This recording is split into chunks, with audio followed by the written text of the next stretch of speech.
Welcome to the How to Heart Show, helping men reconnect to the heart and empower others as the leaders they were born to be. I'm Vincent Hazenboom. The world needs the raw and authentic men right now.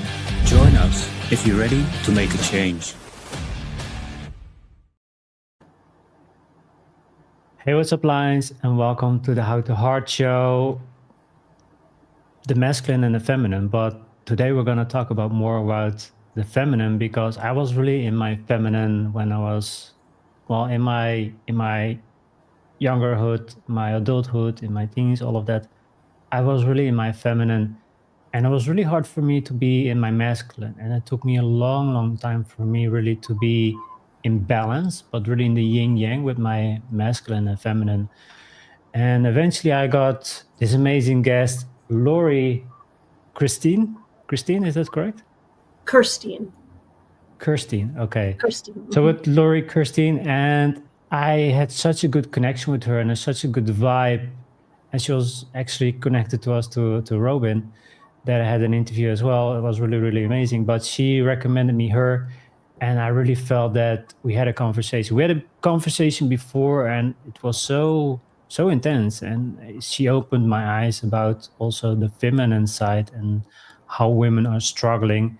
And she really wanted to bring that up, because for me, it's also important that women are also get heard as well, not just the men, but also women. And Laura is gonna talk more about that. And I'm really excited to have her here today. So Lori, thank you so much for being on the show. Thank you so much for having me. It was a magic day when we found each other. Yeah. Because I had a tough time coming out of the learned masculine to embrace my feminine in different ways. And I can explain what that is as we go. But it's a nice yin yang we've got going on here. I like it.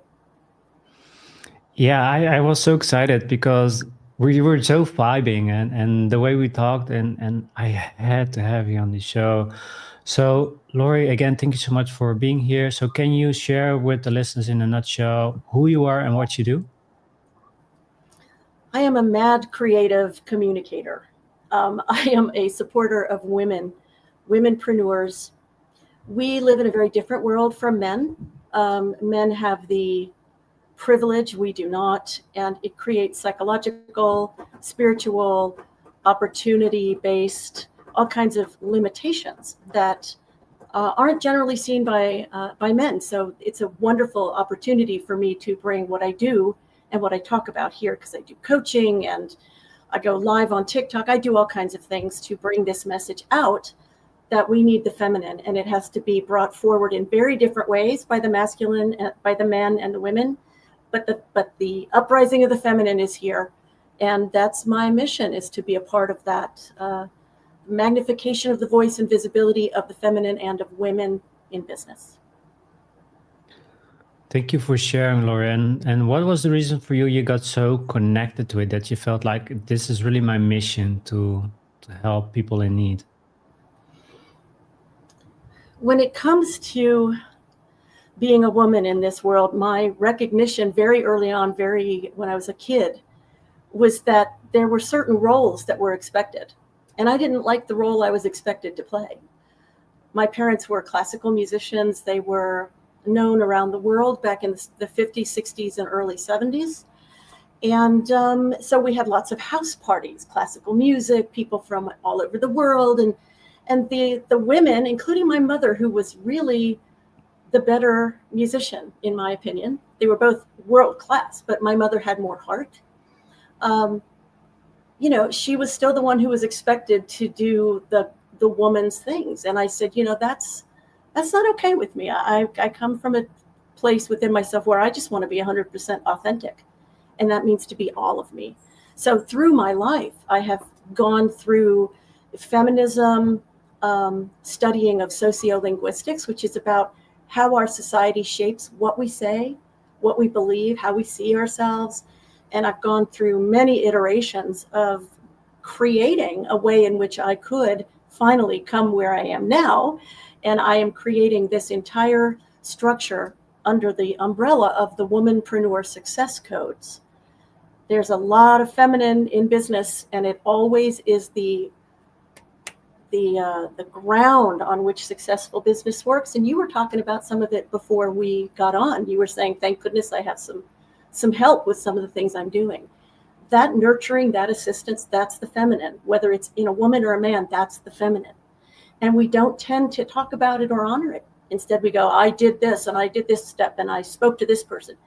We have to understand it's a 360-degree situation. So I'm very passionate about helping women come out of the shadows, and always have been, really. And what does that mean, getting women out of the shadows? Well, something that men don't see. Anytime that a group is in a place of privilege, they can see up, but they can't see down. So men have absolutely no clue what it is like to live as a woman in this culture. So they make assumptions. They go, oh, I understand the problem for women is that they feel like they're not getting paid the same, or, oh, I understand it's that women aren't as physically strong a lot of times as men, and they get abused more, something like, there's like sort of general answers about what it is to be a woman and what the struggles are. But you ain't seen nothing. That's not even scratching the surface, because there's a whole psychological setup for us from the time we come into this life. And the setup is, you are sweet and pink and cute, and you have to be likable. And anytime you're angry or you show any sort of masculine traits, that's bad. Don't do that. This puts grooves literally in our brain that make us pull ourselves back and not expect so much. And studies now are showing that what you expect is more likely what you're going to get. So if we're running around here as a group going, well, I guess I can't expect much, that won't do. No, for me, what came to me was really also women. There are women also there being conditioned like to be men. They need to have a steady job like men. They have to be like a man and act like a man. And they cannot really relax in the feminine. And also there's also entrepreneurs that really tell women, you need to be this boss babe, you need to be tough, you need to be strong. But what I really see then, I understand they want to have like women that are empowering, but what I see is like women, they're gonna be really forced into the masculine, and that they cannot really relax also in the feminine. And when they want to attract a partner, they're really afraid to let go of that power. So they're really stuck in the masculine. And when they need to go into the feminine, it's like, oh, I don't know how to be there. So is there also like a mix, or like how women really can still be in their power but not go in their full masculine? This is really, you're talking about something that has a lot of layers to it. And it is not up to women only. Men have a huge role to play in this, because the system that we all live in has been set up from the beginning of time by men of power, for men of power.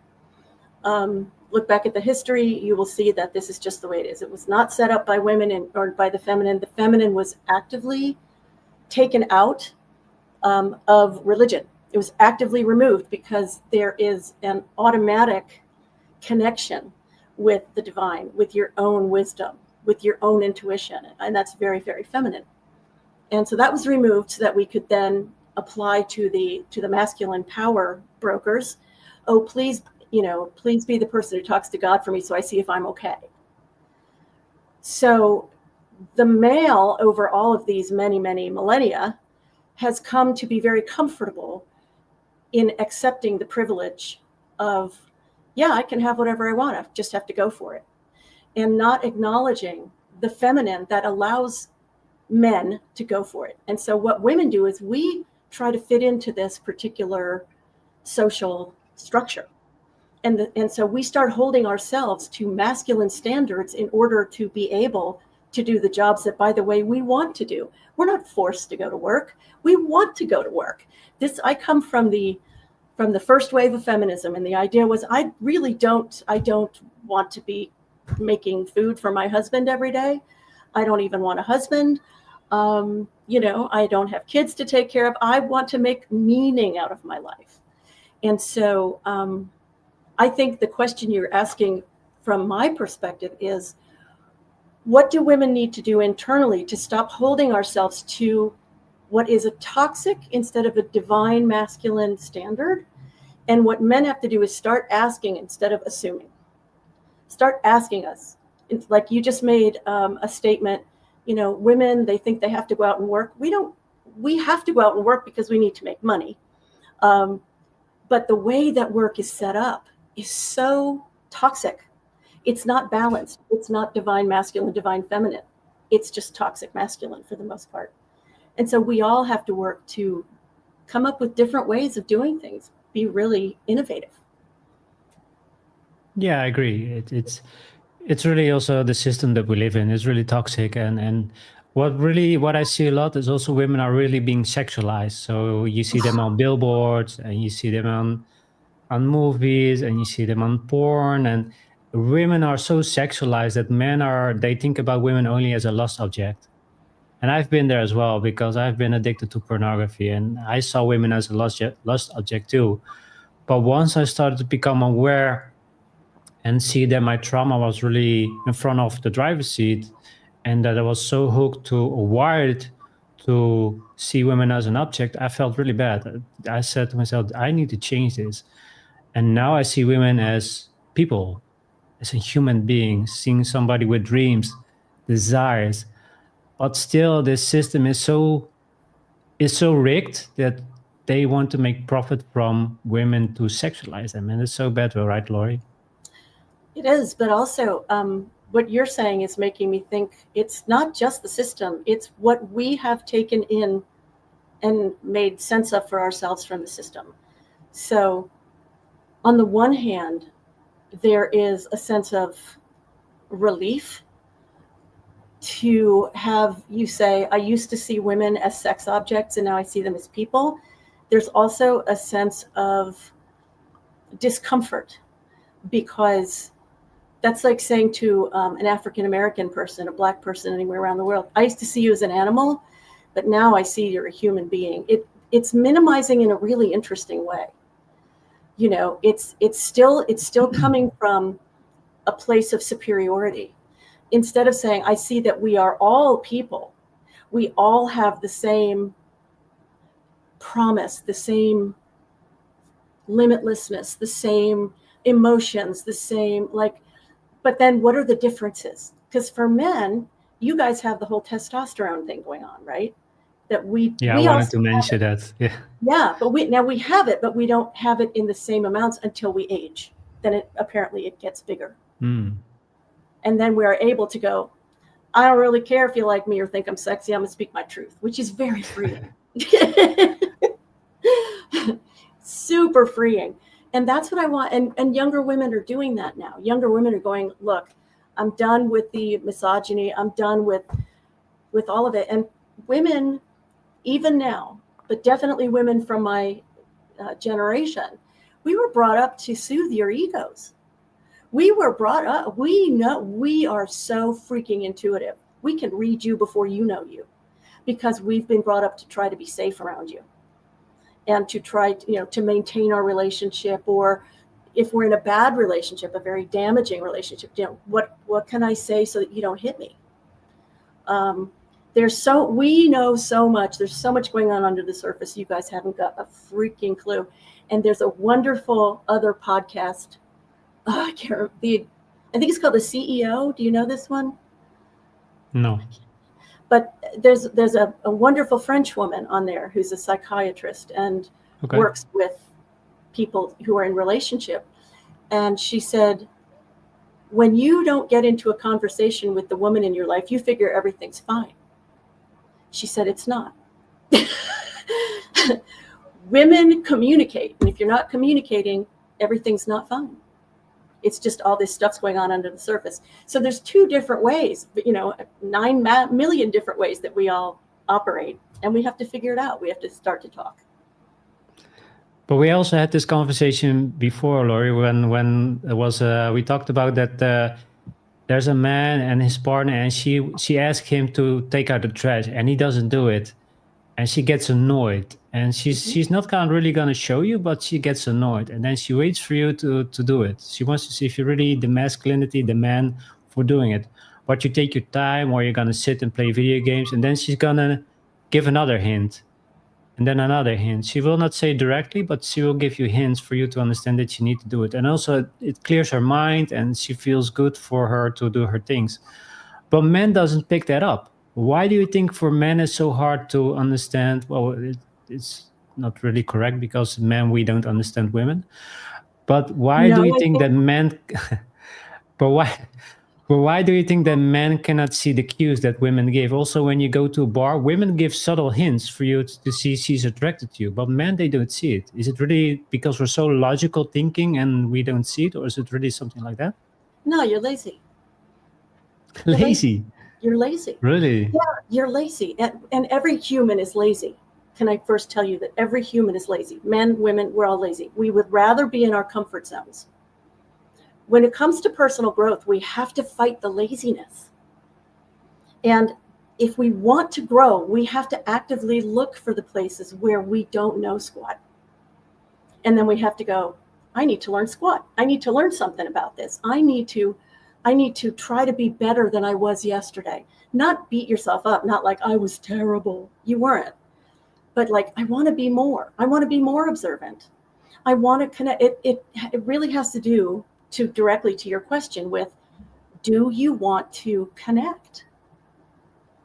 And if you really want to connect, that's through the feminine. That's through emotion. That's through the heart. So the only way that you can do that is to be responsive to one another, right? And that means that you have to pay attention, you have to learn, you have to ask questions. So in your scenario where the woman says, take out the garbage, please, the guy goes, sure, and then goes back to playing his video game.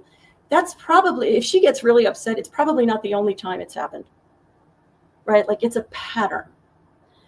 We got to get out of our patterns if we really want to grow and we really want to be transformational. It's not as simple as, let me bring flowers or let me find the way to my heart, which is important, but it's just, nothing about us is simple. It's like a beautiful, complex dance. And the more we just keep trying to find the easy answer, the more we miss it. It just doesn't work. For me, it was really, I was a bit shocked with the laziness, but when I think about it, you're right, because I can also learn how I pick up women's cues. I can learn to get to her needs. I can learn to be more attentive. But I think for men, we're also so, sometimes we want to be on our man cave, or if we can say it like that, just take our time for ourselves. And I feel like there's some women's like, oh, but you, well, so now you don't want to spend time with me, so you're gonna go for a walk just without me. And I feel like if that's happening, then there's no, then she can be really toxic. She's not in alignment with herself, because then she might have traumas, that she might feel that she's going to be alone, or she have this scenario that she's not going to be good enough. So my question really here is, how do you get really into a balanced relationship as men and women, and a healthy relationship? It's a beautiful question. The two things you've mentioned, the man cave and the, you're going walking without me and all that, those are events, right? Those are not like the total structure of a relationship. But if they become, like I said earlier, like a pattern, the only way to break through what's happening and then our reaction, and instead get to what is a response, because a response is different. Reaction, you can't help. Reaction is like, boom, it comes up in your nervous system and that's it. But the response is when you take a breath after the reaction, you go, how do I want to react? How do I want to respond? What do I want to come out of this interaction I'm about to have? So setting a goal for what is a successful interaction for you with another human being, just generally. And for me, I have two of them. The external one is, I want to be able to communicate with you in such a way that even if we massively disagree on something, we are not harming each other. We're coming to a place of mutual understanding in some kind of way. So that's my goal. And that means I have to adjust how I say things, when I say things. I have to be aware of your emotions so I can meet you, because this is something that I created for myself called Emotional Linguistics. If I can feel and hear from how you're speaking and from your energy, which I can, what your emotional set point is, it's like singing the right harmony to a song. If I sing the wrong harmony, it's jarring and we're never going to connect. But if I sing the right harmony, then we can at least hear each other and ask questions and create an intimate interaction, which means not posturing, not putting on a mask, right? The other part for me about an interaction is, am I safe? Because if I'm not safe, I'm putting on that mask. If I'm not safe, I'm leaving that conversation as quickly as I can. So it's really about becoming more aware of ourselves, becoming more aware of how do we get out of the transactional relationship and into the emotional intimacy that we truly want. That's what's important. And I'm really curious, Lori. Thank you so much for sharing. But I'm really curious, what is really that women desire in a relationship? Is it really to feel safe? Well, that's only one aspect, but if you're in and if first of all, the question is flawed to me. I understand the question. Not every woman wants the same thing, obviously. Like, I don't think every single man wants the same thing. But I think if you're talking about women who have self-awareness, self-confidence, we want an intimate, mutually respectful, and growing relationship where there's constant discovery and compassion. And safety is just a natural byproduct of that kind of relationship. Yeah, But because sorry to no, interrupt, okay. but what I want to say is because I also went for dating coaches, Mm, and when they talked about, they said what I really noticed that women wants to feel safe. So when they don't feel safe, they put up a wall. They shy away. They don't really want to talk to you. But once you make them feel safe in the interaction, so you're not a creep, you're not gonna say like nasty words to her, she will relax in it. She will feel open up. So for me, it was like, okay, but what does it mean for women to feel safe? that's not enough. The words are not enough. No, Heard all the it's words the and emotional everything's connection, fine now. right? Nope. You have to prove No. it.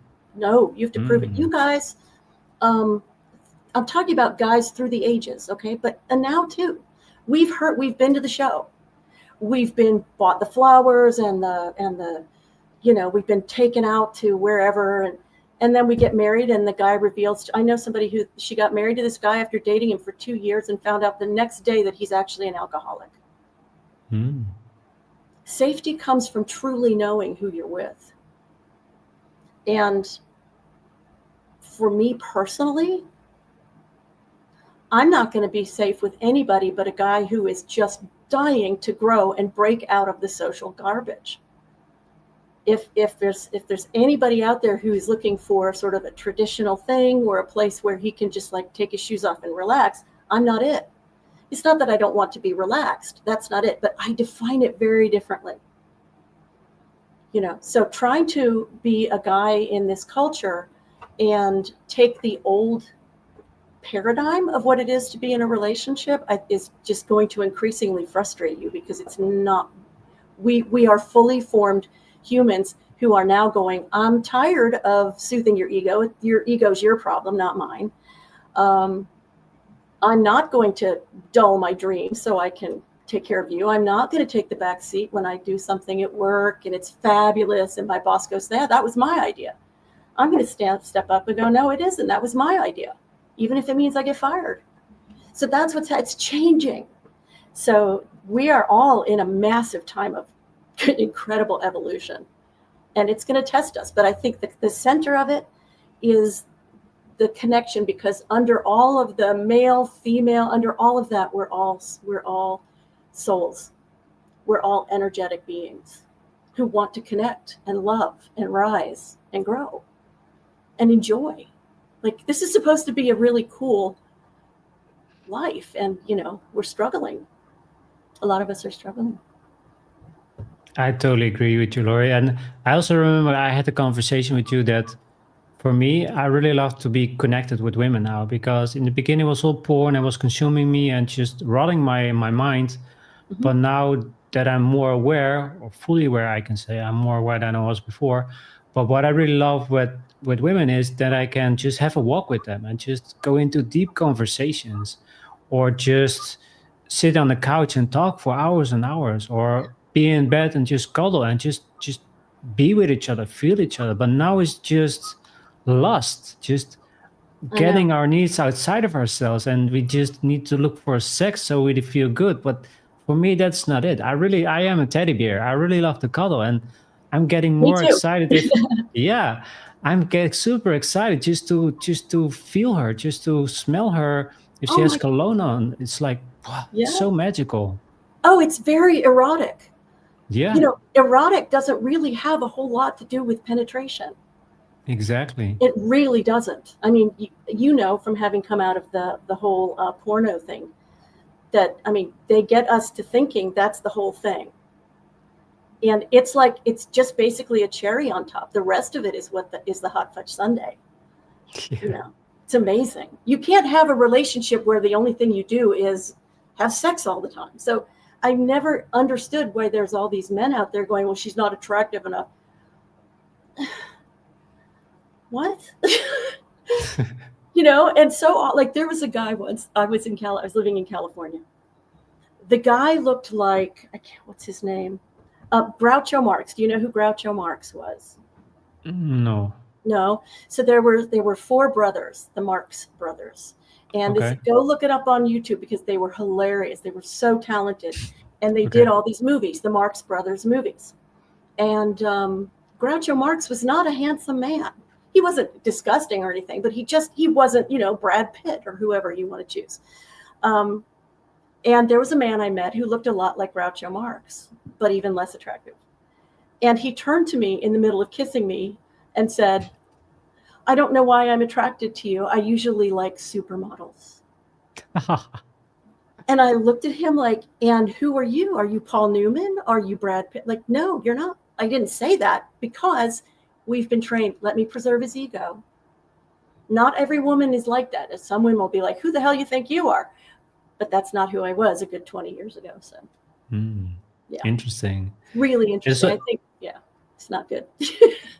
no, but because it's also we're men, for me, then we're a logical, or we're wired to see women only for their beauty. It's like, wow, you see a walk and you just boom, attracted to her right away. But for women, it's different, right? They're not like attracted to the looks, the man looks. Yeah, it will help, but it's Yeah, not we really are. what they look for, right?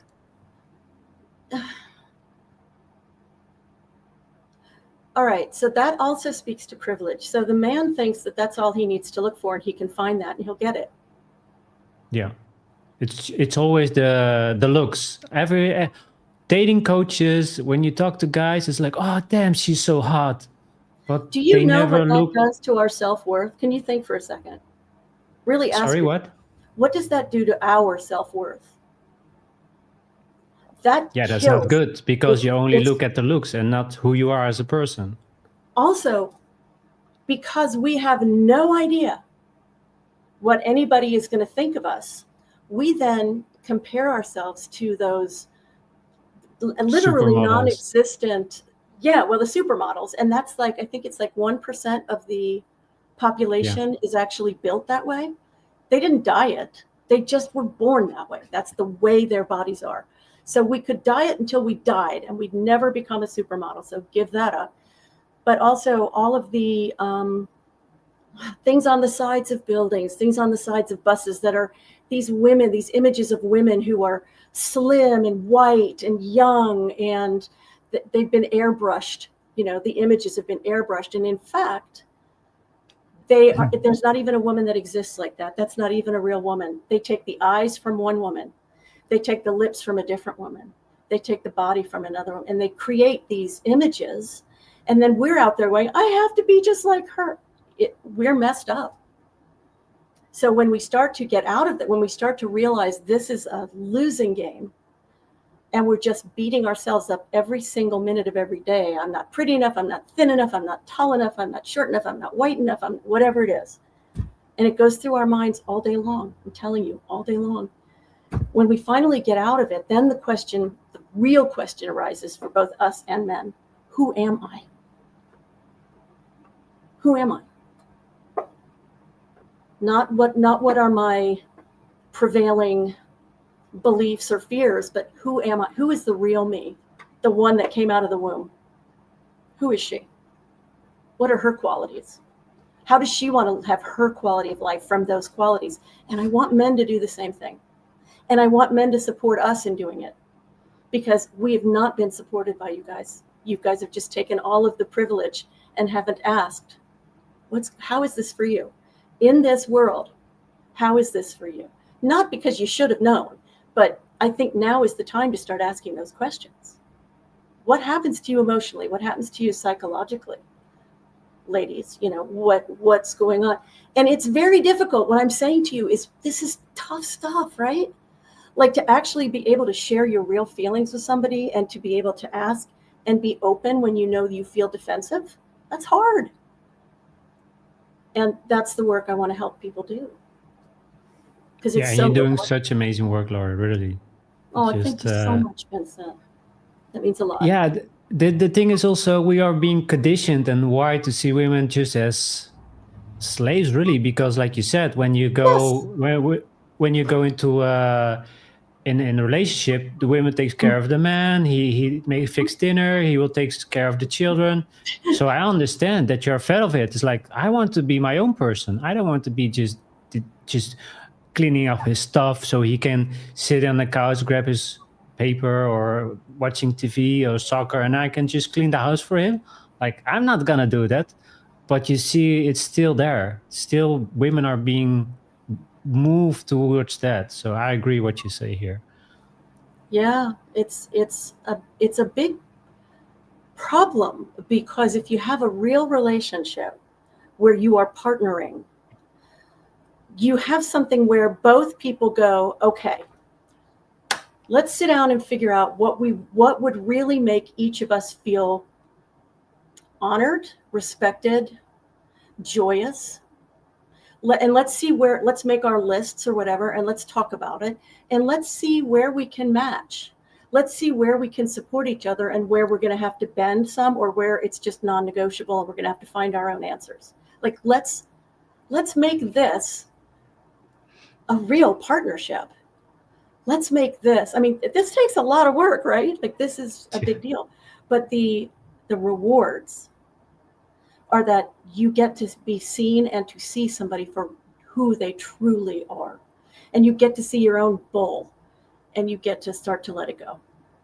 And that makes you more available to so much freedom to be more of who you are, which is unlimited. You are an unlimited being. Actually, we all are. And we're running around going, why don't you take out the garbage? I don't want to fight with you. If you're not going to take out the garbage, I'm not taking out the frickin' garbage either. Yeah. Or I'm leaving you because I'm tired of being your mom. That's the other thing. You guys always want us to be your moms. And I would never marry or have sex with a child of mine. Right? It's really interesting. There was something I saw. What was it?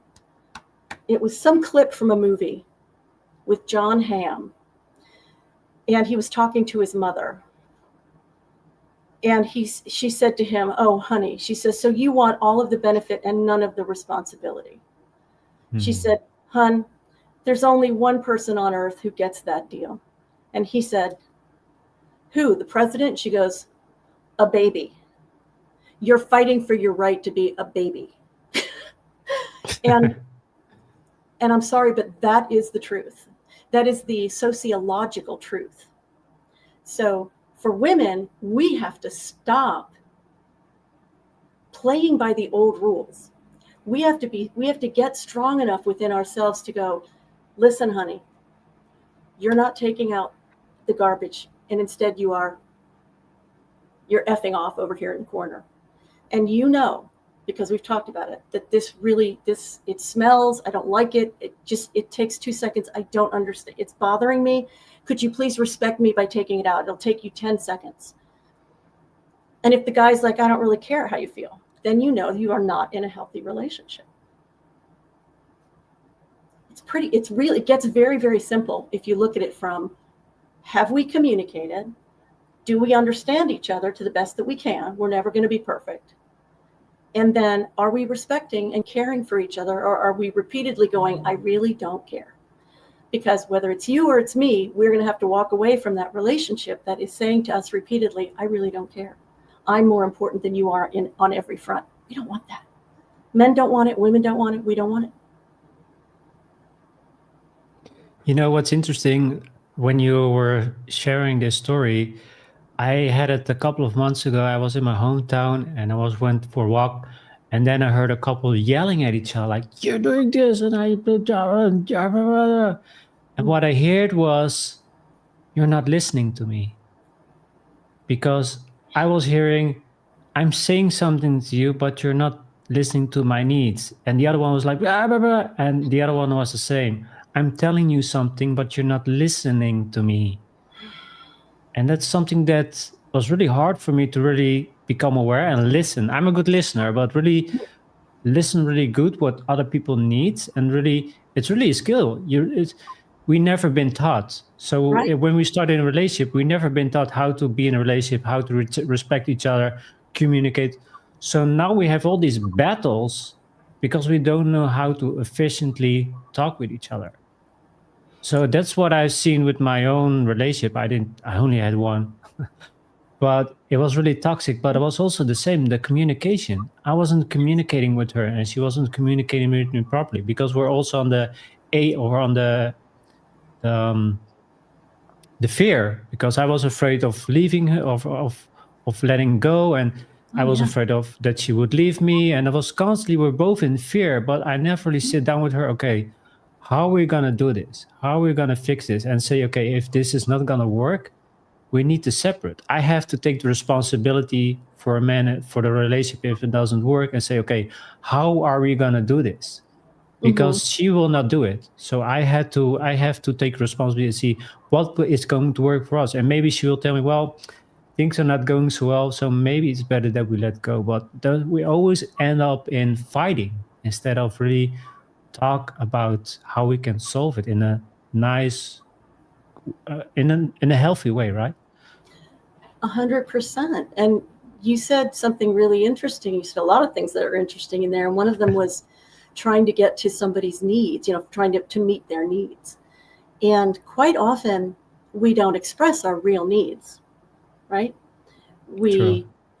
We say things that sort of symbolize, and we hope you get it. Not we meaning women, but we humans.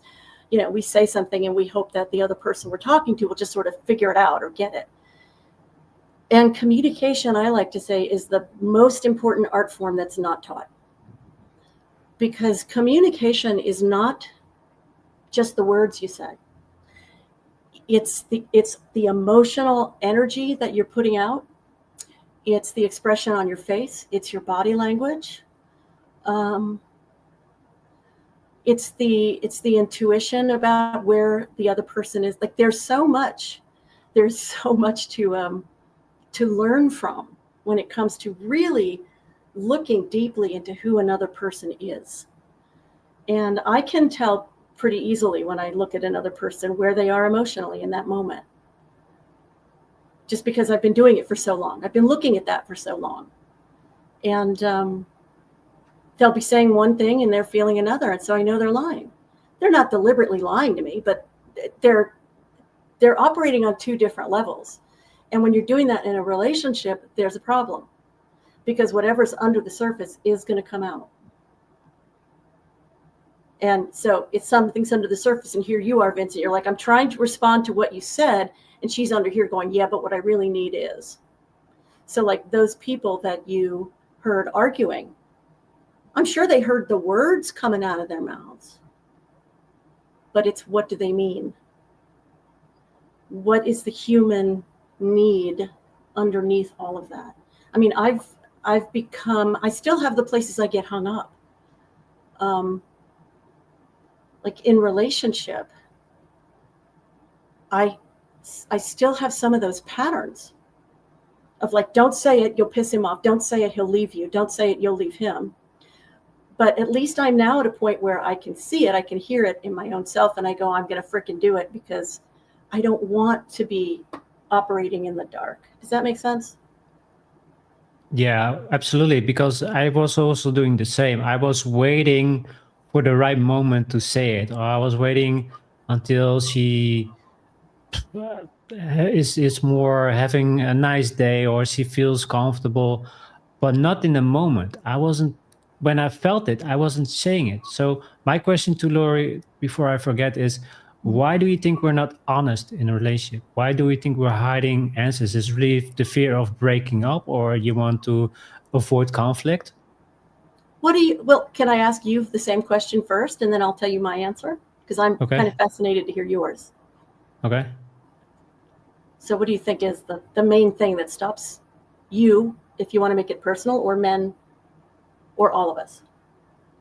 For me personally, it was really to get in conflict. So if for example, I say, I had something to plan out with her, and she Mm. was really and she was not doing it, or she was making plans with somebody else. I would avoid it because I didn't want to have conflict with her, because I know I'm going to be on eggshells. I'm not going to feel good. So I'd rather just sit with it rather than say something about it. And then that doesn't feel good, right? Because now you've No. got resentment, you know?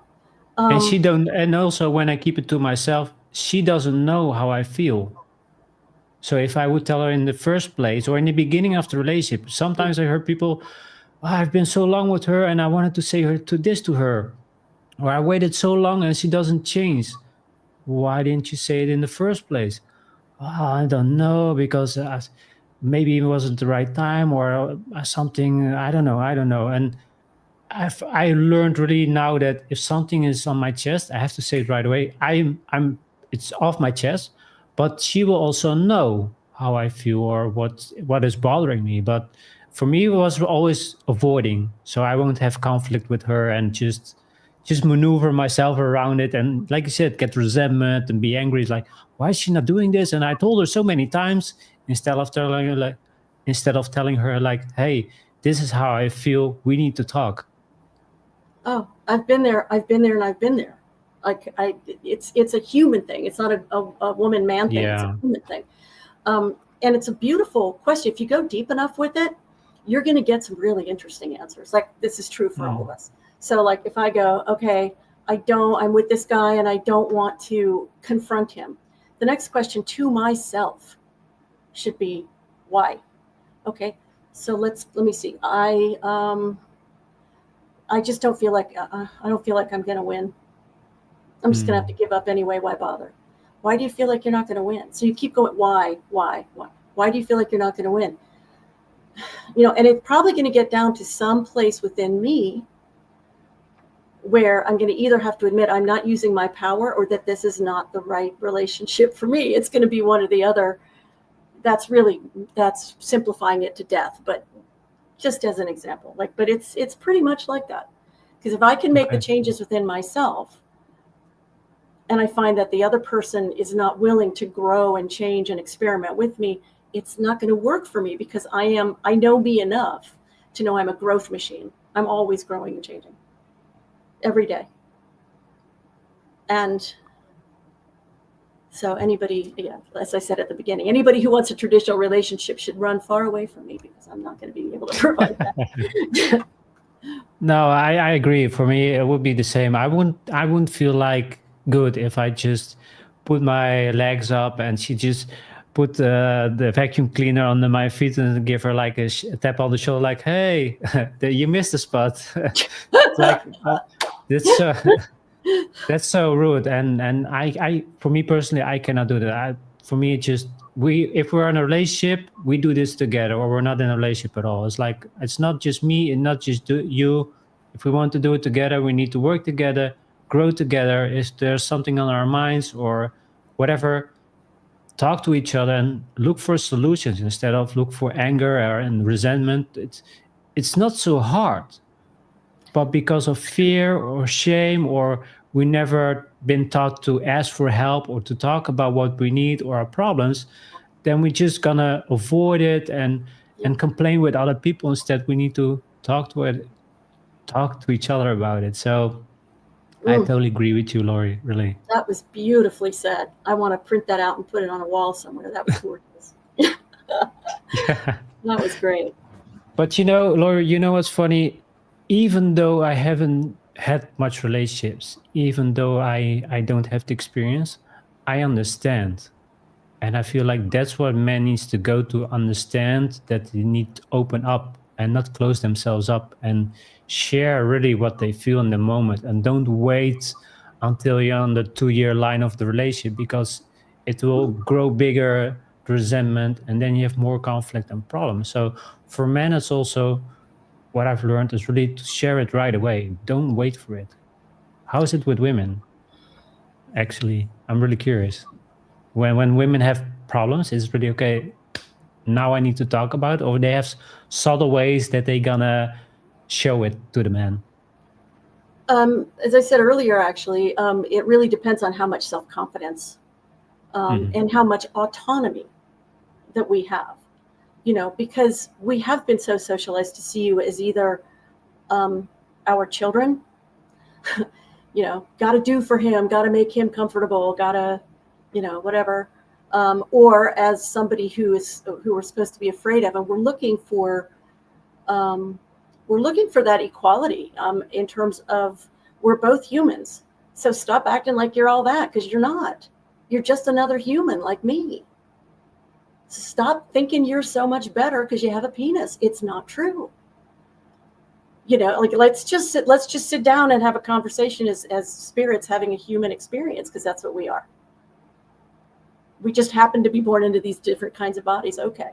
So depending on our wounding, we'll either speak up, or we'll scream, or we'll shove it all down. All the different ways, right?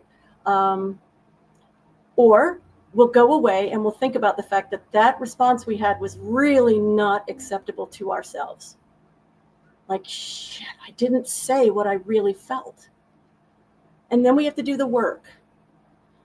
Why didn't I say that? Could I say it? No, I couldn't say that. Could you say it in a different way? Well, maybe. What's your part in this, and what's his part in this? Okay, my part's this is his part. Okay. And getting clear about relationship and what it really is, and getting out of like that thing of like, oh, she's so hot, so I want to marry her. Are you kidding me? Really? Like, this woman is going to be on the surface hot for a number of years, and then she's not. But she's going to be internally freaking hotter than you've ever seen anywhere on any hot babe. Because if you want to be, Dustin Hoffman said this. Did you ever see the interview with him? I forget where it was. Shoot. But he said when he played the man who would dress as a woman to get into a TV show, to be on a TV show, it's called Tootsie. Wonderful film. If you've never heard of it, go watch it. It's hilarious. And he said when he played that, first of all, he thought he was going to be a cuter woman. He was like, I was so disappointed I wasn't pretty. And then he said, the other thing is, I just felt so bad about all the women in my past who had been fascinating, amazing, fabulous women who I had passed over because they weren't hot enough. And he said, and here I was playing a woman who was definitely not hot. And I could see within myself all of the incredible feminine things that I was accessing within myself that I'd never accessed before. And he's like, I felt just terrible about all the women I had shut down. And I'm like, thank you. So putting sex second is a really good idea, not first. Thank you so much for sharing, Lori. What I want to add with this is, for me personally, I'd rather have somebody doesn't look really well, but is really sweet. It's really attentive, and we can laugh with each other. We can have fun with each other. The looks doesn't really matter to me, because there can be beautiful women, but really are rotten to the core, or they have so much trauma that they don't want to deal with. And you can Sure. still have a hot girlfriend on your side, but if she's really treating you bad, she doesn't communicate with you, I don't want her as a girlfriend. Then I would have somebody then ugly. But women, in my opinion, are not ugly. Women, all women are beautiful in my eyes, but I'm not attracted to all these women. But No. none of them are not ugly. I don't see it like that. And it took me a long time for me to see that. But women aren't ugly. I'm not attracted. And for you, the same. You're not attracted to all the guys that you meet. So No. we make it so personal. And we really need to stop doing that and see what feels important to you. And how, if you talk with somebody, just listen to your feeling, not just her looks. Just, you will know, like you said, we're spiritual beings. So we will Yes. vibrate, we will resonate with each other or not. But it's, we're so conditioned just to be wired, like see women as objects and not see them for who they are, really, truly are. And the more that goes on these days, the more women are jumping ship. Not women of my age. We already jumped ship. But 20s, 30s, 40s, they're going, forget it. I'm not in. I'm not in. I'm done. Yeah. Because the evolution has caused the women to move forward into, wait a second, I don't like this constriction. I don't like being diminished. I don't like that I can be raped and then nobody believes me. Like somehow the guy gets the belief automatically, and I have to somehow prove that I was abused. Like this is, it goes very, very deep if you start researching it. Even if you just do a Chat GPT search and go, tell me all of the ways in which women are psychologically, emotionally impacted by the patriarchy and damaged. And I think it'll open your eyes. I think it'll But really. I also have to disagree with you on this one, Lori, because I also heard stories that men are being abused by women, and then she's like, "Oh, he beat me so badly," and all the guys and everybody just believe her when he was just like, "Whoa, what? I've been assaulted to her." So Okay, I think there's also like, you guys always like it to be 50-50, but it's not. no. So But I just want to mention it's not like when women are being happened that we don't believe them, but it's also the other way around. It's not always just women are like that, so we don't believe them, but there's also the side. So it's not just 50-50, but it's no, not it's not just too the close. women. Yeah, yeah. I mean, anytime you're not believed, it hurts and it's not Yeah. good. But I'm talking about something that is an epidemic. And yes, there are men who get abused by women. There's no question. That happens. And yes, there are men who don't get listened to, don't get believed. There are men who don't speak up about their abuse, just like there are women who don't speak up. There are men abused by men who don't speak up about their abuse. I mean, it's all over the place, right? Yeah. But it's an epidemic for women and children. And we're seeing that over here in the US, of course, with the whole Epstein thing. You know, it's horrendous. It's absolutely, it's so far from ethics. It's so far from heart. It's so far from compassion. It's so far from respect. And I think it's waking a lot of women up to, you know what? This game has been so deeply rigged from the beginning. Why have I even been trying to play? I'm going to create my own game. And, Makes you know, sense. yeah, I'm done playing. I'm really not interested. I don't care. Like, I got to the point in my 50s where I went, I don't even care if I get that uprush of excitement that you get when you meet somebody and you're like really attracted to each other and you start to flirt. Like I learned to just go, okay, it's another feeling, and not put my trust into it, because it was like, guys know how to play that game of let me make you feel fabulous. But then when the fabulous is done and the connection is like day after day after day, the thing that's missing for all of us humans, but especially felt, I believe, mostly by women, or at least we're aware of it more than the men are so far, is that intimacy, that real emotional intimacy that you're talking about, where you love to talk for hours on the couch and you love to snuggle and you love the feeling of, of skin on skin, and, like that, just that being really vibrantly alive together. That's what gets to be missing. And Yeah. we all need to work on that. Doesn't matter if you're a man or a woman, trans, straight, cis, doesn't matter. We all have to work on that if we want to really connect and really feel like we've been vibrantly alive together while we've been here. And that's what I want. That's what I want. I won't settle for anything less. Same here. I for me, it's really the small moments. Yeah.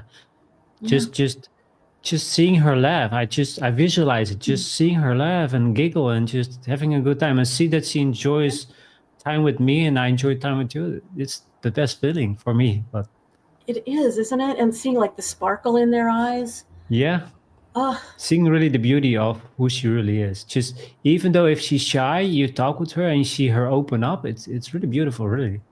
isn't that gorgeous? I love it. Yeah. I love it. I just like to get to know who people are. And I think doing that opens the possibilities, because this could be your best friend in life, or this could be your partner, or this could be a business. Person could become the most amazing business partner. Like, Yeah. why do we have to make it all about penises and vaginas? I don't understand. True. Why? I think it's really the conditioning. It's really the Yeah. conditioning and also how we are wired as men. It's also you feel the urges. It's like, oh, I want a woman. I want to have sex. Instead of sit with the feeling and just okay. It's also sexual energy. How can I use it for something else? How can I put it into my creativity or into my Yeah. passion or into my hobby? But it's always the quick fix. Always we want women to get our needs met, and I agree. I've been there, but now I just when I stepped away from it and really go really into my core as a man, like, okay, how can I use this sexual energy to my advantage instead of lusting after women? I feel so much powerful. Not that I'm standing above women, but I'm standing into my power. Like, what can I do with this? What can I use this for in my business? And when I meet somebody, Yep. I just feel the natural energy between us. Like, wow, I feel her energy, I feel mine, I feel good, she feels good, and you can have fun with together instead of like, oh, how can I get her tonight? It's like what? It's such a short-term solution, you know. Yeah. It's like, hi, I'm going to go have an orgasm, and then what? Then I have to find another one? Like, what? It's like, get a blow-up doll. If that's your only goal, that's easy to fulfill, but you don't have to mess with people's psyches to do it. They've even made AI women now, frighteningly. Yeah, I It's, know. It's bad. oh my God. You know, because to me, this human life, as screwy and difficult and painful and magical as it is, and it did not come with a rule book, it is magic. It is actually magical. The space between you and your screen, the space between me and my screen, is not empty space. It's vibration. It's the stuff of the universe.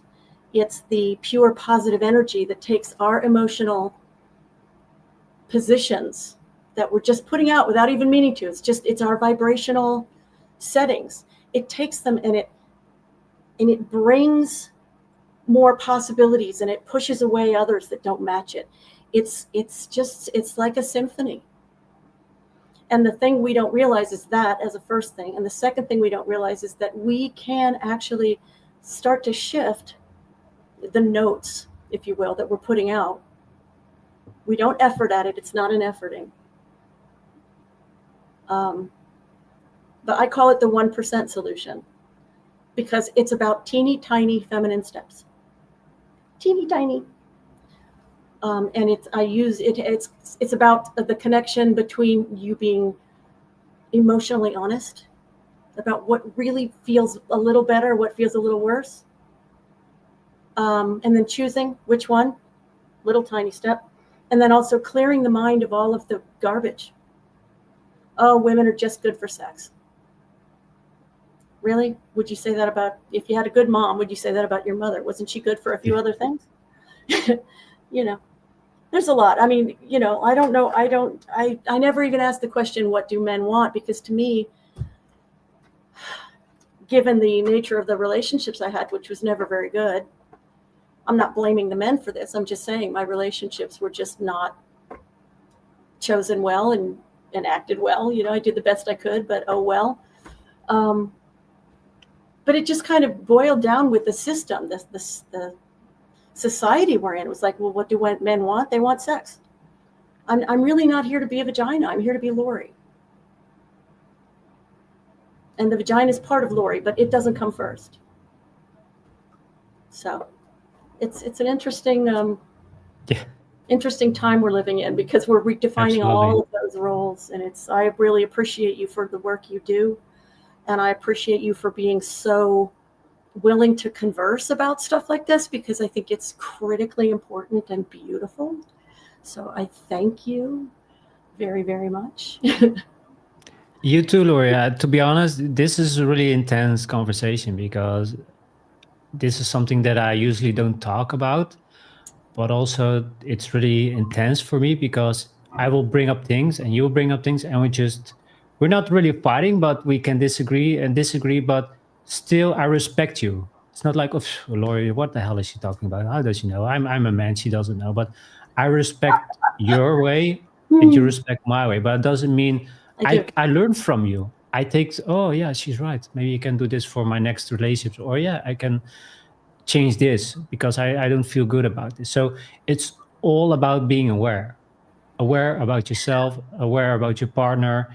If she needs support, give her support. If she's toxic, you need to decide if you want to stay with her or not.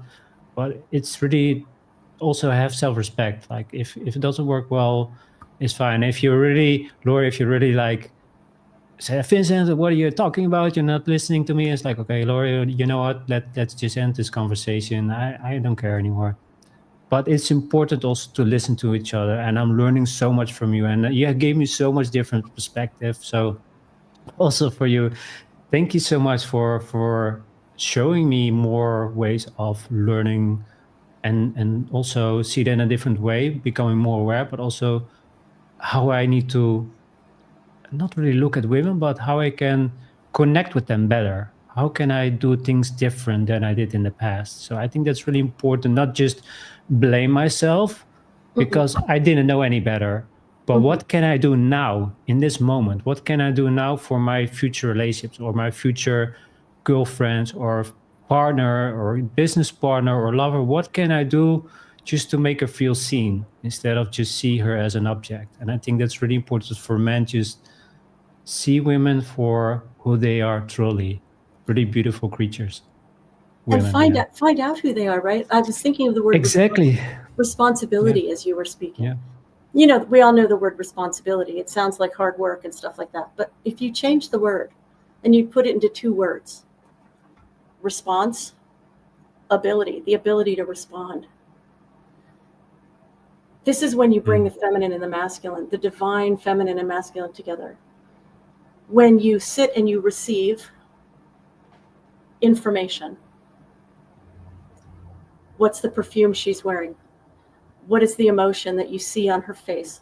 What are the words that she's speaking? What do you think the emotional meaning is? What do you think she wants from saying what she's saying? What do you sense about her? That's the like receiving. Let me start to investigate who this person is on all these levels before I even open my mouth.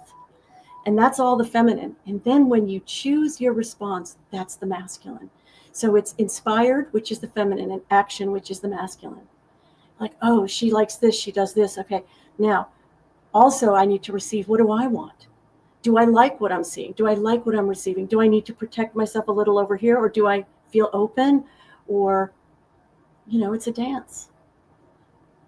And it becomes, once we get through those veils of terror about, oh God, I'm going to get hurt, or, oh God, I'm ashamed, or, all those things that we all have because we've all gone through trauma and all of that, and we've got these patterns.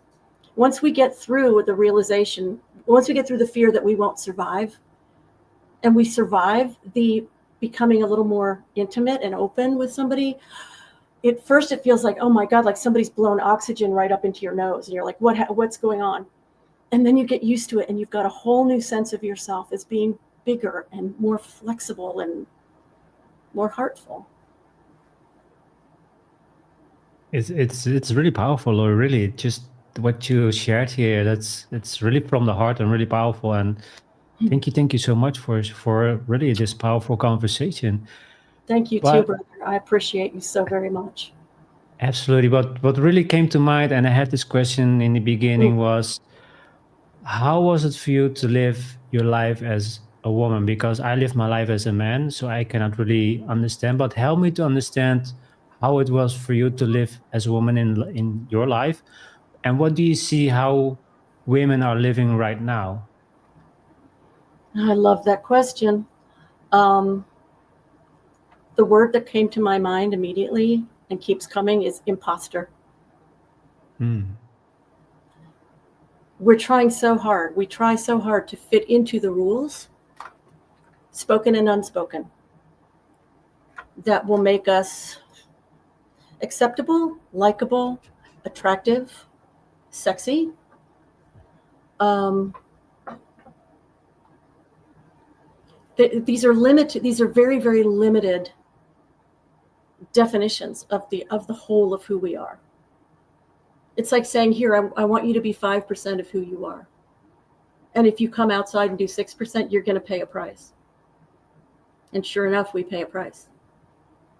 And then we didn't have, and I don't know, I think it's getting better now, but I don't think it's over by any stretch. I think it's just started.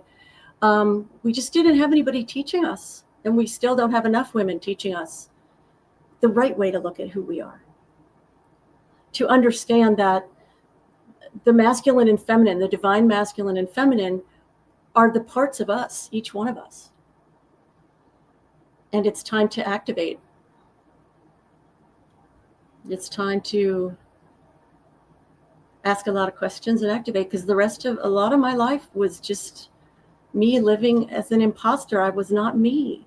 And as a result, all kinds of stuff happened. I went broke. I went homeless, in my 50s. I mean, that's insane. And it wasn't because of, oh, she's stupid, or, oh, she's whatever. It's none of that.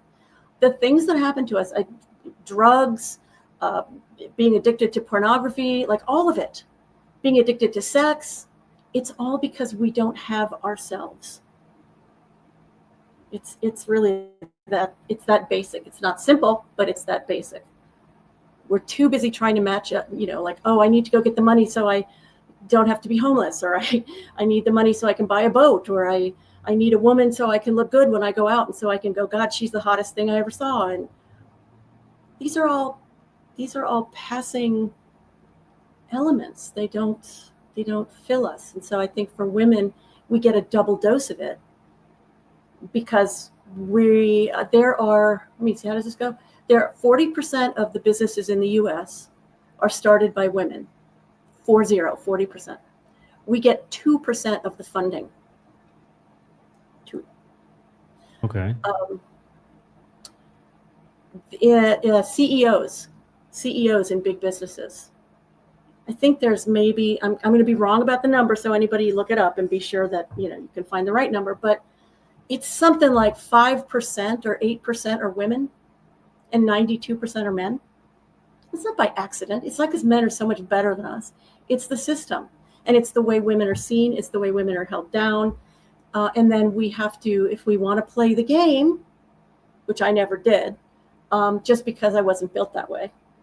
If we want to play the game, we have to either become cutthroat, or, like one of the boys kind of a thing, or we have to become manipulative. I mean, it's just, all of it's toxic. It doesn't work for anybody. Even the guys who are the CEOs, the 93% CEOs, they're not happy.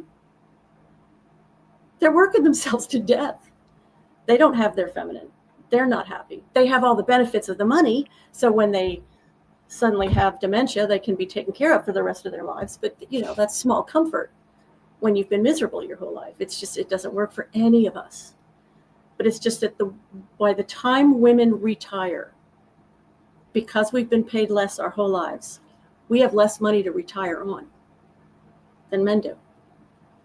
There's so much inequality, and it's hidden right in plain sight, and we don't see it. Because we don't talk about it enough. And we need the guys to stand up and go, this isn't good enough for my daughters. This isn't good enough for my sisters. This isn't good enough for my friends. Just not to become not to go out in the streets and start marching, but like when you see something that's not right, not to just be quiet about it. but to do what we have to do too, which is speak up and go, this doesn't work, this isn't right, let's fix it.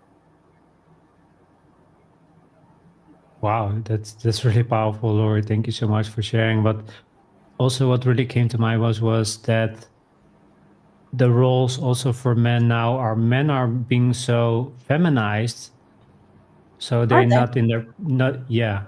That's why I do this podcast, because men, they're not in their power, because men are really, they don't speak up if they see something wrong. Well, not all the men, but most men, they are afraid to say something when something is off. I've seen during the COVID time that children needed to, when they did swimming, they were outside cleaning themselves off in the cold. There were no men said, You know what? Let's fight for our children. You know what? I had enough with this." Nobody said anything, or other things that men just stare at things are happening instead of reacting like, "Hey, this is wrong. This is not okay." And I've That's been really interesting. my yeah yeah I was really my feminine when I was younger, and since the last 2 3 years I really went more into the balance with the masculine and the feminine. But I was really afraid to speak up. I was really afraid to stand ground, to really fight for something. And you still really see, especially the younger generation, they go to music, they have all these earplugs constantly on, they Yeah. don't go to the gym, they play video games, so they're getting weaker and weaker and weaker. Really, the raw masculinity, it's really fading away. So when you say we need to talk or we need to help women more, it's like, why would I'm comfortable. I have my video games. No Yeah. women is shouting in my ear, so I'm good. Yeah, that's And the no, that's the this is so laziness I talk. bad. Yeah. Yeah, Hmm. so bad. So bad. This is not okay. And I feel like, how can we do this? Can we unite? Because now we're like divided. It's like this divide and conquer. It's now, when are we going to unite? Not just the raw war or whatever, just really unite everybody together and say, we're equal, we're all the same, and not just, oh, I don't like her. Also with dating, it's like, Yeah. I don't like her hair. I don't like her smile. Oh, Yeah. she has another nice dog. It's like, what?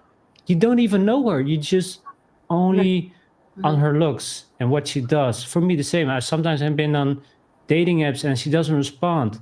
It's like, she probably only looks at my pictures. She doesn't know me. She doesn't ask any questions. And we Right. only just look at the outside of people. We don't, like you mentioned, like we don't have a conversation, really find out what this person thinks and has the desire or passion. It's just all uncomfortable behind our telephone. The humanity is really getting weakened, especially the masculinity. Really, to take care of our children is something. There's a man that will do it. I don't say all the men, but I see really a decline of men getting weaker and weaker, and that's what the system wants. It's really divide and conquer. So there's no resistance against the system, but also men are not going to help women anymore. It's like, she's now a boss, babe. She doesn't need my help, and this is so bad. We really need to get more, like you mentioned, communicate, work with each other, and really be one. That's really interesting because I want to ask, like, I've spent a lot of years now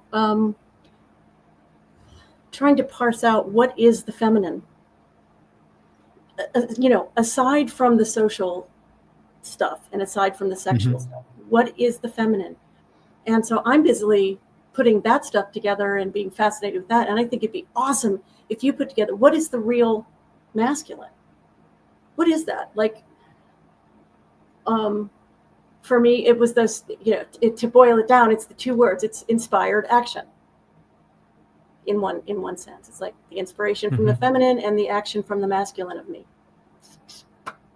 I move forward. I become me. But defining what that feminine is, defining what that, divine masculine, divine feminine really are. Because to me, the divine masculine is the part of us that knows what we know. I'm not talking about knows that I don't like chocolate ice cream or whatever. Not that kind, but knows that I believe that everybody deserves to be respected and that harming people is wrong. And I'm going to stand in that no matter what. That's when that's like the empowered divine masculine. I'm going to speak up for that kid. I'm going to speak up for that woman. I'm going to speak up for myself. To me, that's the divine masculine. That's one aspect of it. And it's so sexy. It's so beautiful. It's so strong without being overpowering. It's not like that kind of power. It's this kind of power. It's this kind of power. Strengthening. It's fabulous. The confidence in your abilities. The knowing of it. It's like, of course, this is who I am. And I'm not going to back down from it just to be polite or just to make other people feel better, because I think they probably think that they feel less than. That's their problem. I know who I am. And I know that I have addressed the doubts. Oh, if I'm strong in myself, that person will feel bad. You know what? That's their business. I have to know, am I deliberately harming them? No. Am I wanting them to be harmed? No. Do they have the ability to stand in their own strength if they work at it? Sure. Then just stand in your power, Lori. And care about them. Like if they come to you and they go, I really wish I could be more confident, I can tell them a few things if they want to hear it. But I'm not here to define their life. They're here to define their life. I'm here to shine as bright as I can. And then let that energy impact other people and apply it in my work for those who would like to grow in the ways that I can share. And then you're out there doing the same thing. You shine in the way you can shine. And you show, your energy goes out and your message goes out and people go, I like what he's saying. I may not understand all of it, but I want to. And then they come to you. It's brilliant. It's not all that hard work once we're just shining who we are. It doesn't require all the incredible work we think it does. It really, again, Lori, thank you so much for your wisdom and also for sharing this, because this is really important. And what I wanted to add is when you asked me, like, what is masculinity in my eyes? What I've been taught is when I was with my dating coach is really powerful because he uses dating from the heart. So it's really, when you see somebody, what do you feel? What comes up? So no pickup lines, really what comes up and how do you feel about her and her looks and all of that. But what he had to teach me when I was really strongly in my feminine, he said, okay, when you sit down, grab that plate and put it there. Instead of saying, oh, excuse me, can I put it here? Instead of just doing it. So instead of just ask for validation, he said, just do what feels naturally. Instead of ask for, hey, can I do this, please? Yes, no. Instead of if you do it and the waiter says no, don't put it as like, okay, I'm sorry, I will put it here. But for me, really learning to do something what I feel like, not just beating somebody up or really being rude, but if I want to do something, that I do it. For example, with this podcast, I had a long time that I wanted to do it.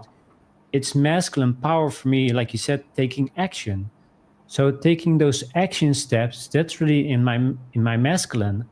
But I can also be my feminine. If somebody talks to me, I listen to them. It's like, okay, I need to sit down. I need to hear what this person is saying and really connect with this person. But I was fully in my feminine. So when I saw somebody that I was attracted to, I was really nice. Like, hey, do you need something? Oh, she's sick. Oh, okay, I need to do this. And I wasn't taking care of my own needs. So for me, also masculinity is really taking care of myself, not just her, but also I need to take care of myself before I can take care of her.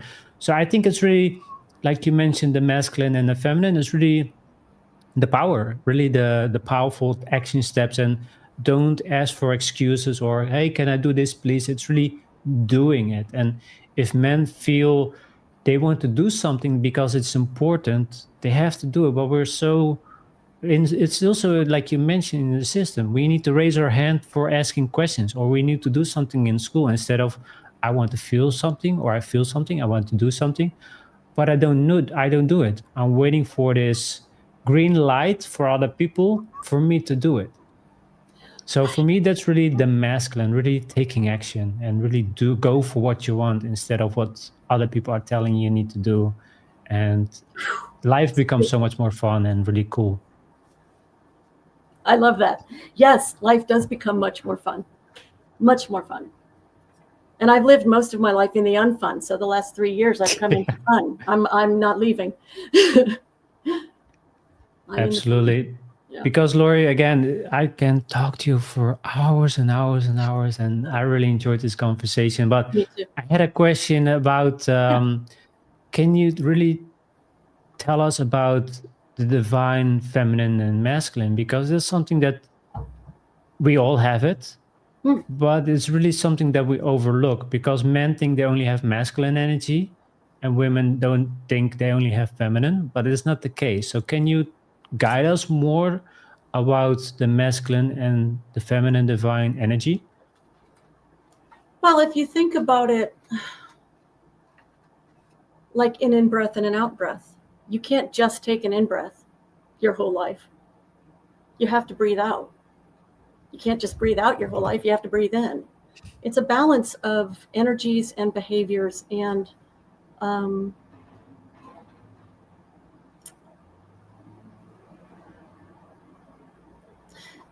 the ways that we come in being aware of both. We come in with it all intact.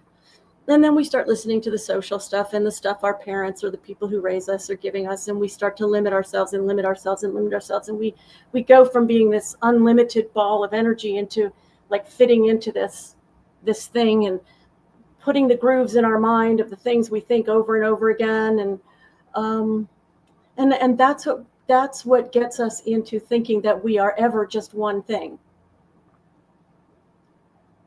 You're so much more than one thing. If you are still the same person you were when you were 5, you need to head off to the therapist right now.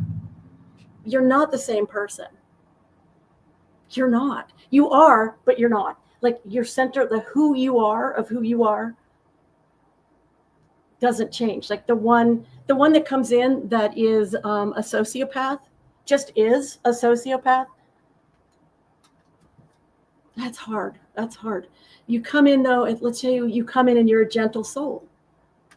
Like my brother was a very gentle soul. But he was being raised by a man who didn't want a gentle soul for a son. He wanted, he wanted like, that guy. It really harmed my brother's self-image, and he led a very, I'm not going to blame it all on my dad. My brother grew up, he could have taken control of himself, but it really did. The entire system does not support us without us making the movement to say, I want a different quality of life. I want a different quality of relationship. I want a different quality of how I do my business. I want something more. I want something deeper. And if you don't, then you don't. It's okay. Everybody's here on their own journey, and it's okay. Even though some of them who are on their journey right now are horrifying me over here in the States. Nothing I can do about it, though, except care for my own nervous system and do my work to help the feminine rise, because that's the problem, is that we don't have the feminine. We have the toxic masculine only. Greed, lust, power over instead of power with. All of the systems, it's just all about privilege over the less privileged and no compassion. You can't, it has to die. That's why it's happening right now around the world, in my opinion. That's why it's all falling down, because it cannot, after a time, it cannot maintain itself without the feminine. And now's the time. So if you want to just feel better, get some feminine going on. True. Yeah, I totally agree. For me, it's the same. I can live my life just with my masculine self, but I really love to have some feminine with me. It makes your day better. Life gets more fun, and we need each other. It's not like, okay, yeah, it's nice to be on my own. I like to do things on my own, but still, it's so nice to have somebody with you just to share her femininity. I share my masculine with her. and we just go through life together, powerful, just as a power couple that we need to be, and just do what's important for us, but still connect with each other and be with each other and do the best as we can. So I totally agree with you, Lori.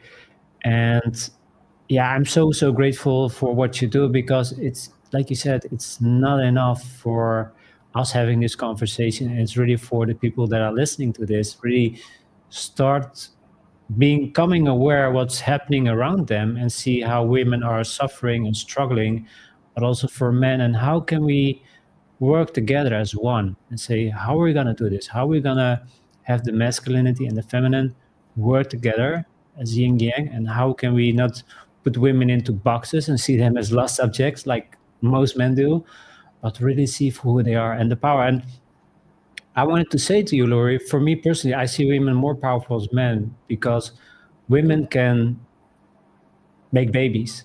Yep. Women can bring souls to this world, and they can, well, still they need the men, of course, but still they're so powerful. Also, they're so aware, they're so in tune with their feelings, with their emotions. They're so powerful.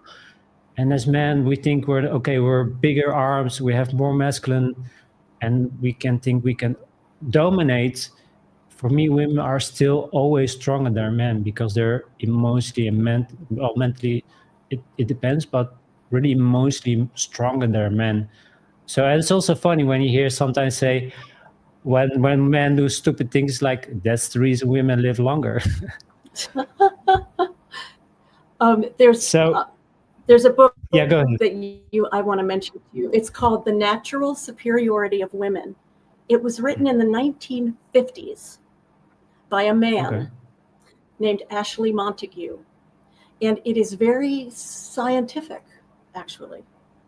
And he talks about the differences between men and women and how women are naturally stronger because of the emotional thing you're talking about and other things. I haven't read it in like 30, 40 years, but there's a book for your audience to check out and see what they think of Mr. Montague.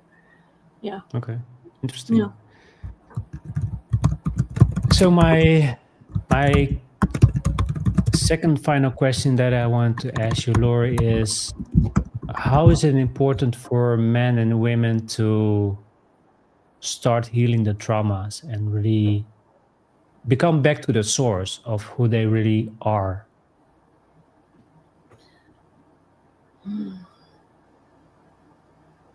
Realizing, first of all, that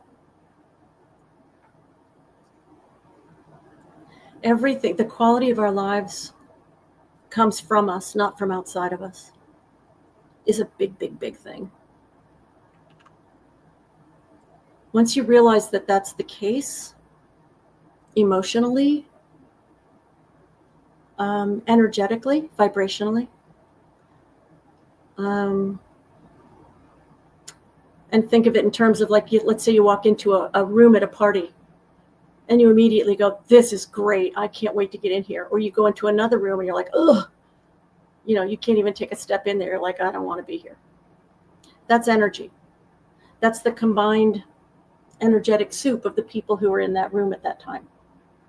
And who you are, how you are resonating, either matches or doesn't match. So you either go in or you don't. If you match, you go in. If you don't, you're like, yeah, I'm going to be over here. Realize that the power, you may not know how yet, right? But if you really want to change your life, if you really want to switch up the quality of your relationships, of your work, of the way that you breathe every day, do you breathe in like panic, which I did for 30, 40 years? Or do you want to breathe in like, wow, let me see if I can give myself a little bit of space here and see what comes out of the space, instead of just going drive. Work. Like, what if I let in some other qualities? How is my life going to shift internally and externally? And I think we all individually have to start doing that work. I think we're being pushed to it because of the times we live in. We've always needed to do it, but I think we're being pushed to it. And that's how, because once you see all of the different aspects of you, once you go, oh my God, I'm being really vulnerable right now, and you experience that somebody either received you with mercy and said, it's okay, you're safe to say that, or didn't, to the degree that you get that response, you're going to start to understand, you're going to start to look around you and see where else is there vulnerability that's being honored or not honored. The more we become aware of what's in us, the more we can understand it outside of ourselves and feel compassion for it. And then we come together. Oof. There, that's about That really 11 years right of therapy. there, That's about 11 years of therapy in like, a minute and a half. yeah. Well, it's really beautiful. Thank you so much for sharing, Lori. I really felt it. Thank you. So yeah, it's so important for men and women to start healing themselves, because we cannot really have like a childhood that's been perfect, because we've been through something, or we had something that we had to resolve. Hmm. But once you do, you really feel a lot better. And it's also the understanding of who you are, the masculine, the feminine, taking action, becoming your feminine side to relax, see things as it is, and just be, I always say in balance, but people say that's not the right word. So I say be in flow with Oh, I yourself. like Really, that. Yes. instead of a balance, then you have like this scale for masculine and feminine, instead of be just one united in balance I love or it. in flow. But I love yeah, even though I haven't been much in relationship, I've learned so much over the years just by reading books, by going to courses, therapy. I went to see a psychologist because I would just phrase up when I saw women, and I knew I had to do something Mhm. because I wanted to connect with women. And because of trauma, and the body keeps the score, I was constantly in this trauma state, and I couldn't do anything. I couldn't talk to her, I was just shaking. I said I have to do something about it, and change my life. It's really taking responsibility Yeah. Yeah. of my own life, and more people need to start doing that, taking responsibility and charge of their lives. Yeah. Well, this podcast and mine and the other work that we do is a part of the blossoming of this balancing and this flow. So thank you, my brother, for the work you do and the unfoldment of who you are. And I Thank really you. Yeah, appreciate the opportunity to be on your podcast. Thank you. absolutely. For me, it's the same. I knew in the moment I wanted to have you on, because you have such a powerful message that not just men but also women. For them, it's also really important that we Mm. also connect again from who we Mm. truly are, and not put women into boxes and men into boxes. Really see how we are, and see our own worth, and not just as it Yeah. is. Uh, t- I I'm just think blown away by this that's all conversation. I've got. Really, I think you've got all of me. I think I have poured all of me in here. I do want to mention that one of the things I'm building is something called the Womanpreneur Success Codes, and this is for women. Um, at this time, it's only for women. I expect that as I grow, at some place I will have a combined sort of situation going on. But right now, so if your viewers have sisters or girlfriends or friends who are struggling with starting a business, who are trying to start a side hustle, or they're being solopreneurs and they find that they're failing, which is what I did for a good 20 years, because they're following those masculine rules of push, push, push, push, and they can't quite get out of the corporate model that's in their head. That is what all of my offerings are about. It's helping women see and have a different mindset and different practice in how they build the quality of their lives as they build the quality of their business. And I put together something that I'm offering as a freebie to your people. And I think you said you'd put it in the comments or something.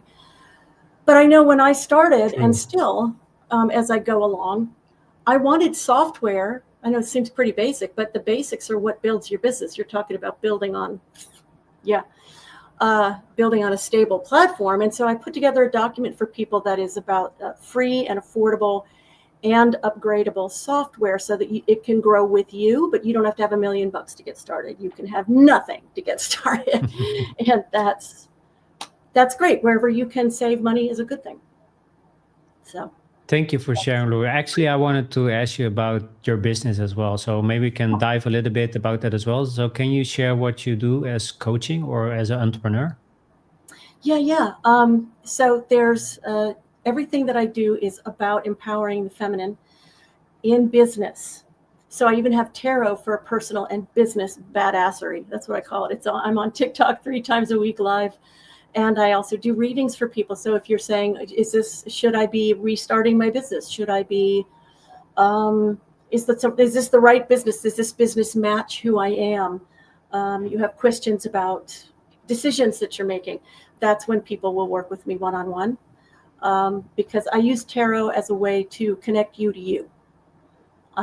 Less predictive, more self-awareness. And I also have 6-week programs for people who really are wanting to shift the way they are doing their business.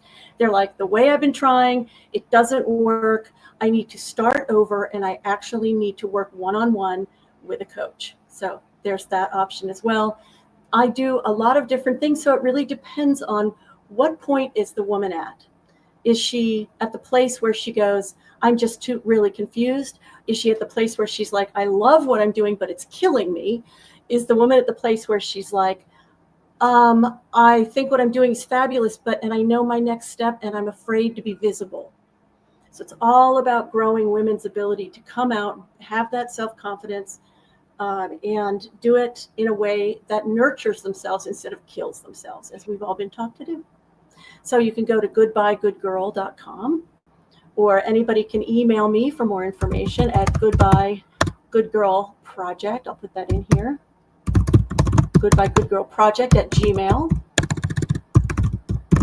I have a fancier email, support@goodbyegoodgirl, but I just always tend to go towards goodbyegoodgirlproject at Gmail. And I do a lot of things, some free, some low cost, and some very high cost. So just ask me if you are a woman who is like, the rules are just not working for me. I've worked myself to death. It's not working. I don't understand. There's got to be a better way. There is a better way. And I'm going to be speaking. I'm going to be on a summit, a 2-hour summit. I'll be doing a 10-minute presentation about building business beyond the toxic masculine. So I'll give that to you to put in your comments as well. I know it's a little too much to share, but I'm very excited about the way that things are just exploding over here. So if you have any questions and you like what I'm talking about, just email me and I'll tell you what it is you need to know. Thank you so much, Lori. Thank you so much for sharing. I will put everything in the show notes, so the people that are going through the show notes, they can check you out. You can check out your work. So don't worry, I put everything there. My final question that I want to ask you, and I always ask this question to my guests, and that is, what was the most difficult time that you had to go through your life or in your life, and what is the most thing that you accomplished? Like, wow, this is something that's so amazing that this will stay with me forever. The hardest thing of my adult life was when I went completely broke, completely homeless, and was in 24/7 physical pain all at the same time. That was full of shame and doubt and fear. And the thing that will stay with me forever is not even about coming out of that. The thing that will stay with me forever is when 3 years ago, I shifted 40 years of clinical depression and got rid of the clinical part by myself in 5 days. In 5 days. Let me see, 40 years, 5 days. Yeah. Wow, that's impressive. That's how powerful the emotional body is in its vibrational aspect to change, to affect the plasticity of our brains. Mm-hmm. Pretty amazing stuff. Yeah, that's something that we have to talk about on our next interview. Our next one. That's really cool. The next one, yeah, that's Yeah. really cool. I'm really intrigued actually to hear more about that. Yeah. But Lori, again, thank you so much for being on the show. Thank you so much My pleasure. for being so open-hearted. Share your truth. Share how you really feel. You didn't change anything for me or for the show. So I'm really grateful that you did, because it also gave me some challenge to talk to you and really defend myself when I had to. It was also for me, it's difficult, and also be aware of what you had to say and really listen and really see it from your side, and not just be like, oh, yeah, whatever, Laurie, I don't care. It's really being open to people and really listen to them, because I've learned I can learn from other people. I can learn from you. I can learn from other people, even though they're toxic, even though they're not kind to me. I can still learn from them. But it all depends, how do I react to them, and how do I stand my ground and stand in my power. And I'm so grateful for the work that you do, Lori, because I've seen it also, how women are treated, especially in the work environment, how women are being seen by guys, dating coaches. So I really so much respect for you for speaking your truth, Thank you opening up, so and much. really giving women another opportunity for them to see the true power that they have, Yeah. instead of, I'm just a woman that needs to be cleaning and cooking and all of that. No, you're not. And you're really showing them another way for them to be in their power. So yeah, I'm so grateful really for you having on the show. I would never miss it in the world for you being here. And Oh, it changed my view. It changed how wow. it wasn't really bad to women, but I see now different how I can communicate different to them, instead of like, oh, she's a woman and blah blah blah, and just focus on her looks and really go more into the connection with her.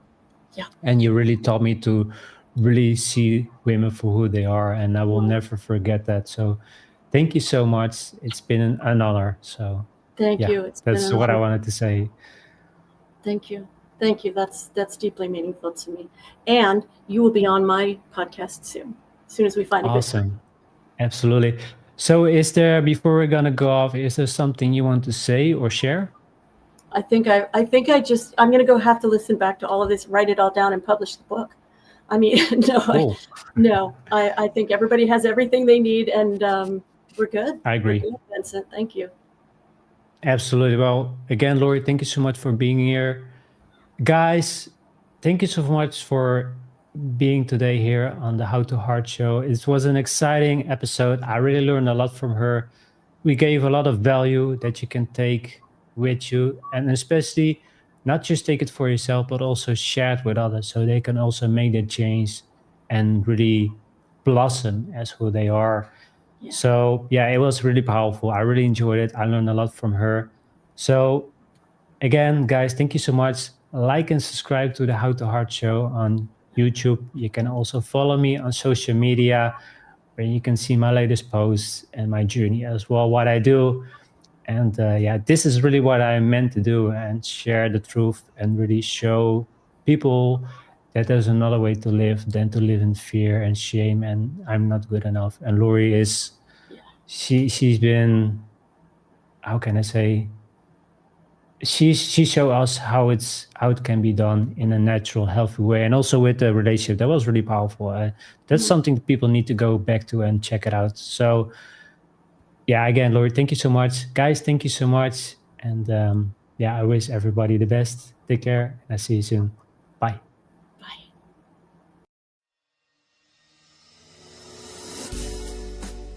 Hey Lions, thank you for listening. Glad to have you on our journey to the authentic self. Want to learn more to embrace your potential? I invite you to keep listening. Do me a favor and smash the like and subscribe buttons, as this helps the show reach more listeners who need to hear these messages. See you next time.